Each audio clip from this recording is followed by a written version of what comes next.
Un soir, lorsque Styles s'était endormi, aux côtés de Derek qui tenait sa main par-dessus le buste de Styles. Lorsque ce soir-là, Derek tenait sa main par-dessus le buste de Styles s'était réveillé. Il était environ 1 heure du matin.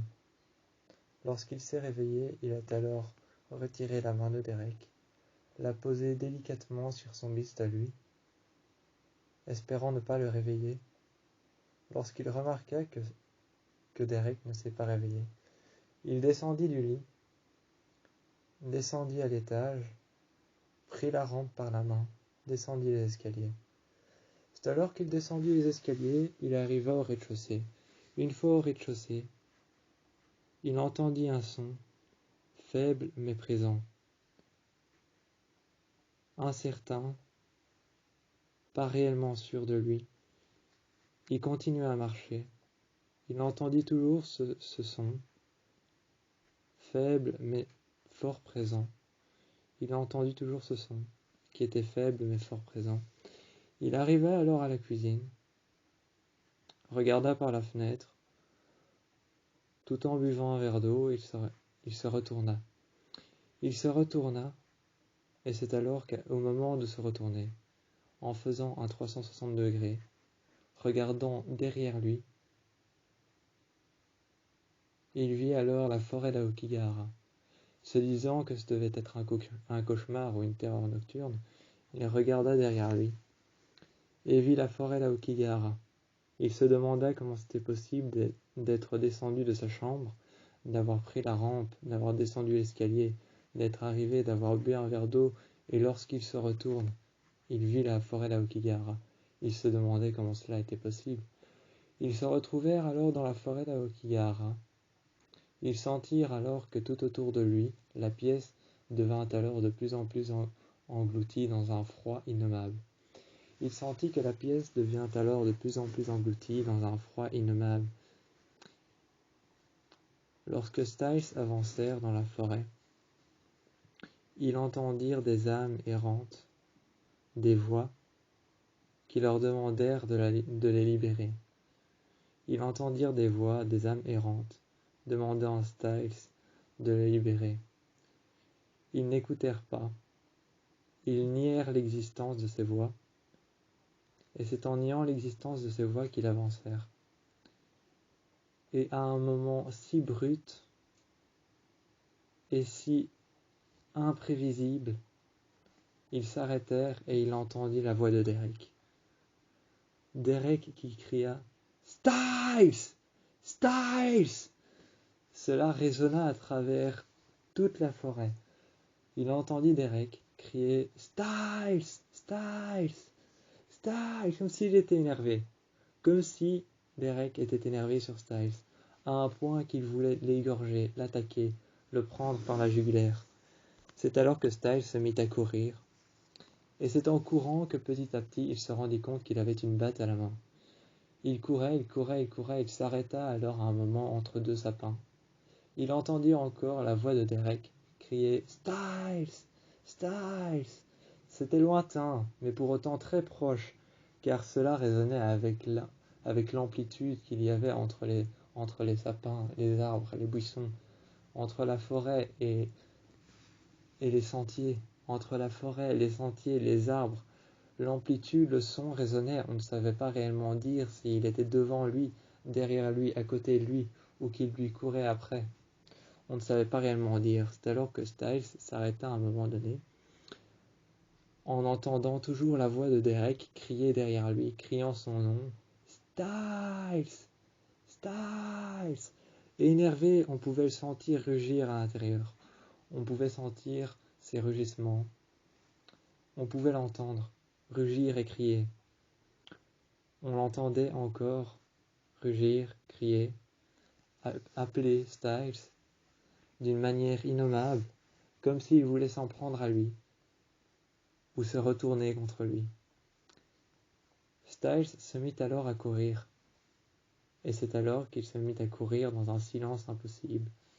Il se mit à courir, retena son souffle, Et c'est en retenant son souffle qu'un silence apparut pendant un certain temps. Il retena encore son souffle.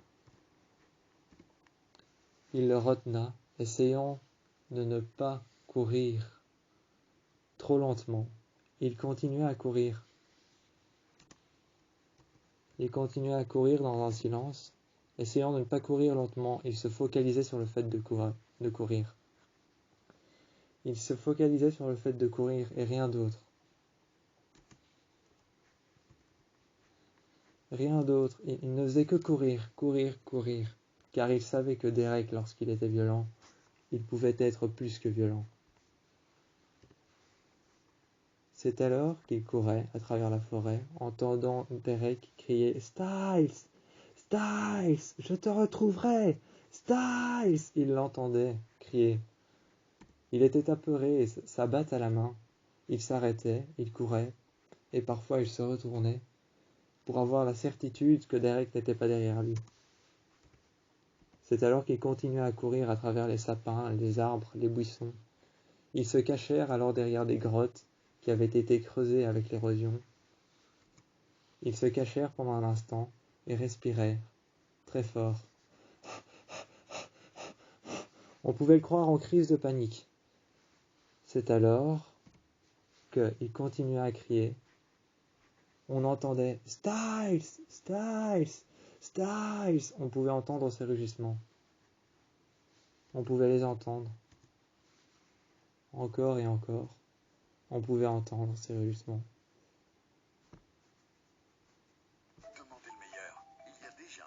On pouvait entendre ces rugissements à travers tout. On pouvait entendre ces rugissements. À travers tout, on pouvait entendre ces rugissements.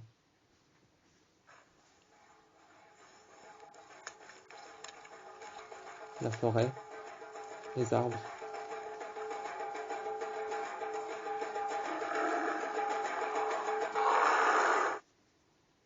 On pouvait l'entendre hurler partout. Des rugissements terribles, horribles, qui donnaient présence à d'infimes parties de la présence du corps de Styles qu'il ne ressentait pas avant. D'infimes parties de la présence du corps de Styles qu'il ne ressentait pas avant.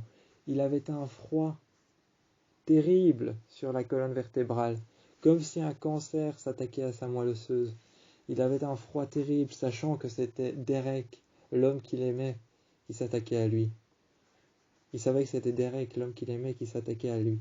Il était coincé dans un cauchemar duquel il ne pouvait pas se sortir. Coincé dans un tel cauchemar, il entendait encore les cris de Derek à travers toute la forêt résonner. Il l'entendait hurler son nom comme s'il le rattrapait et qu'il était juste derrière lui, se protégeant avec la batte, courant et courant encore à travers toute la forêt. Il courait et entendait ses rugissements.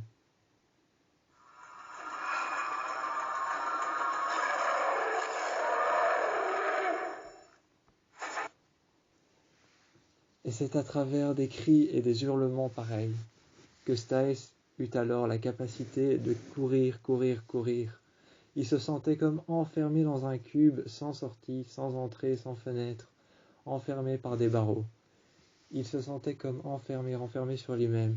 Il ne savait pas se protéger d'une personne qu'il aimait, car il ne pouvait pas se résoudre à en faire du mal à cette personne. Il ne pouvait pas se résoudre à faire du mal à cette personne, car il l'aimait. Mais cependant, cette personne, qu'il l'aimait tout autant, lui faisait du mal, lui rugissait dessus, lui courait après, avait bel et bien l'intention de s'en prendre à lui, ce qui faisait de lui une victime, ce qui faisait de lui une proie. Il pouvait se retourner à son tour contre lui, mais cela créerait une cacophonie horrible. Cela créerait une cacophonie horrible de cris, de hurlements, et cela créerait quelque chose qu'il ne voulait pas créer, ni même engendrer. Car s'il se retournait contre lui, ça faisait prédateur contre prédateur. Car Derek est un prédateur, Styles en est un aussi. Mais pour le moment, contre Styles, Derek n'est qu'un prédateur et Styles est une victime. Mais s'il se retournait, ça faisait prédateur contre prédateur. Il ne pouvait pas se résoudre à se retourner contre une personne qui le traquait déjà.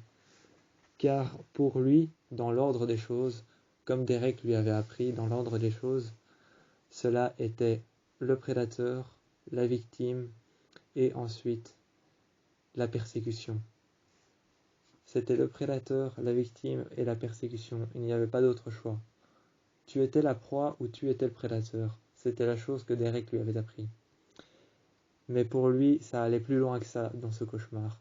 Dans ce cauchemar, il ne savait pas s'il était la victime, il ne savait pas s'il était la proie, il ne savait pas s'il était le prédateur, il ne savait pas comment se protéger, il se retournait, il courait, il s'enfermait dans des grottes. Le plus infime endroit renfermé qu'il trouvait, il se cachait à l'intérieur. La plus petite grotte qui faisait même la taille de son corps, il se cachait à l'intérieur. La plus grande grotte, il se cachait à l'intérieur, espérant ne pas faire de bruit pour faire apparaître un écho qui pouvait faire signe de sa présence. Il se cachait à l'intérieur des forêts, derrière des troncs d'arbres, ou encore entre certains arbres qui s'étaient entremêlés. Il se cachait à travers les grottes, à travers les trous qu'il y avait dans la terre, espérant se recouvrir d'un tas de feuilles pour ne pas apparaître aux yeux de Derek. Il savait que Derek était plus intelligent que ça, mais il le faisait quand même, car il savait que peut-être que pour lui c'était un cauchemar et que ce n'était pas une réalité. Mais cependant, il savait que c'était un cauchemar. Il savait qu'un jour, il sortirait de ce cauchemar, car il s'était endormi dans la forêt un soir. Et c'est en courant encore et encore à travers toute la forêt, en entendant les rugissements de Derek et en sentant sa présence près de lui, se rapprochant de plus en plus, sentant que Derek avait de l'aptitude à venir de plus en plus proche de lui, sentant que Derek se rapprochait de plus en plus, ils continuèrent à courir, et c'est en courant encore et encore qu'il espérait retrouver l'endroit dans lequel il était avant, le soir, chez lui, lorsqu'il a quitté le lit, dans son loft. Il espérait retrouver le soir où il a quitté le lit, et qu'il a alors descendu les escaliers en tenant la rampe. Il espérait retrouver ce soir-là, cet endroit-là dans lequel il se trouvait, tenant un verre d'eau, buvant face à la fenêtre, regardant son reflet dans l'obscurité. Il espérait retrouver cet endroit-là, ce moment précis. Et c'est alors qu'il se mit à courir. Il lâcha la batte parce que cela faisait un poids de trop avec lui. Et c'est alors qu'il lâcha la batte et derrière lui, il se retourna. Il trébucha et c'est alors qu'il apparaissait à l'intérieur du loft. C'était une terreur nocturne. Rien de plus. Ce n'était qu'une terreur nocturne et rien de plus. Il avait trébuché et il était réapparu dans cet endroit. Il s'était dit qu'il avait sûrement eu un doute et que lorsqu'il avait eu un doute ce soir-là, il n'en a pas pris conscience de pouvoir se retourner contre ses doutes. C'est alors que ses doutes se sont retournés contre lui et qu'il a alors pris conscience qu'il avait nourri le fait de douter de Derek. Il avait nourri le fait de douter de Derek afin de ne pas prendre conscience de ça. Il s'est enfermé dans une boucle qu'on pouvait considérer comme un cauchemar éveillé. C'est alors que Derek avait dévalé les escaliers, tenant la rampe comme lui.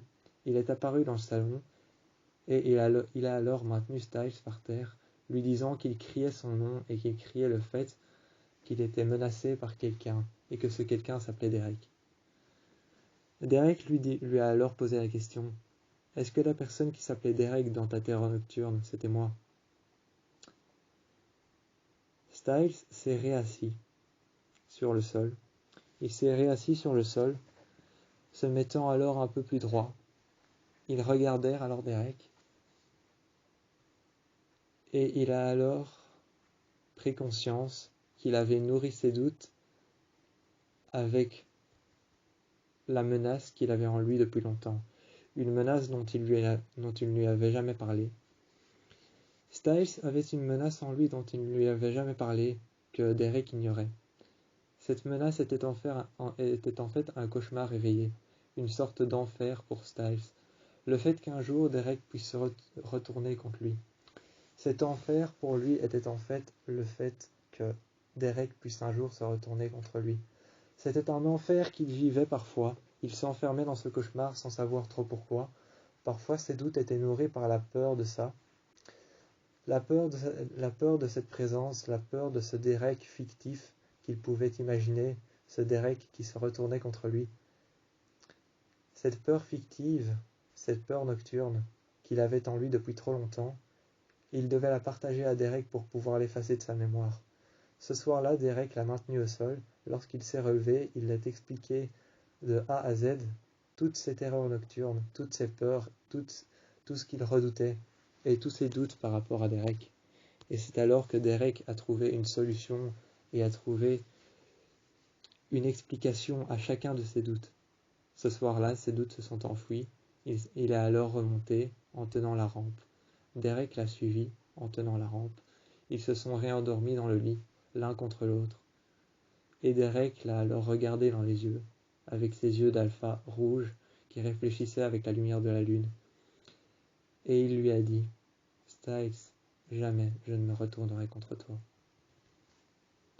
Styles a fermé les yeux, ses yeux rouges d'alpha. Ils se sont regardés et ils ont fermé les yeux l'un contre l'autre. Ils se sont alors serrés les mains. Ils se sont accrochés l'un contre l'autre. Ils se sont regardés avec un regard de passion. Avec un regard de passion et d'amour, ils se sont alors regardés, se serrant la main, se serrant fort l'un contre l'autre, se serrant les mains, se serrant le buste l'un contre l'autre. Ils étaient fort accrochés, comme s'ils ne voulaient plus jamais se séparer. Ce soir-là, ils étaient fort accrochés, comme s'ils ne voulaient plus jamais se séparer, comme s'ils ne formaient plus qu'un. Ils se tenaient alors les mains, les unes contre les autres, les bras étaient enlacés, le buste contre le buste, les jambes étaient entrelacées. Ils étaient couchés dans leur lit, ils se regardèrent avec leurs yeux rouges, et tous les deux se sont dit en même temps, « Jamais je ne me retournerai contre toi. »